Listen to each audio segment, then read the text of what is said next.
Tondo!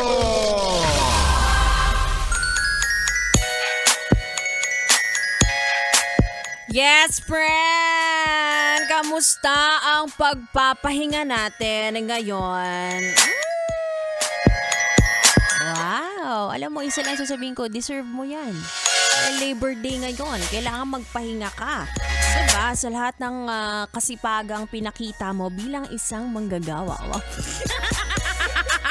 Pakataray naman. Kasama ka rin, huwag kang mag-alala na ikaw na nagpapahinga ngayon. Kahit naman sa trabaho, mas lamang ang chismis mo kaysa sa trabaho. Diba? Kasama ka rin, huwag kang mag-alala. Sabi ni Joshua, after talaga ng labor, dapat magpahinga. Paano naman yung mga nagtatrabaho pero parang nagpapahinga sa trabaho? Basta, kesyo, maliit ang binibigyan yung effort, malaki, sobra-sobra, kulang-kulang. Sige po, Labor Day naman. At ayan, namnamin natin ang araw na ito, lalong-lalo na para sa mga yes friend ko dyan na nakahilata sa sofa. Habang nakataas ang paa.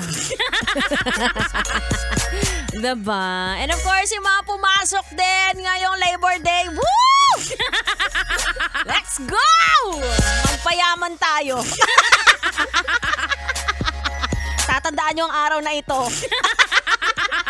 Na habang kayo ay nagpapahinga ngayon, pinapasaya ko kayo.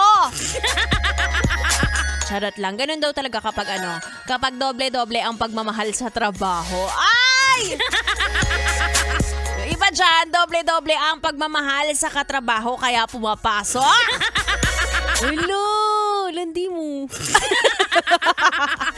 Anyway, kasama niyo ako, Ganda-wanda, mga yes friend, live na live hanggang alas 9 ng gabi. Kung gusto mo makita ang aking OOTD, puntahan mo yan sa aming website, yesfm.com.ph. And mamaya live kami ni Joshua sa aming Facebook page. Live ba tayo mamaya or ayaw mo kasi Labor Day?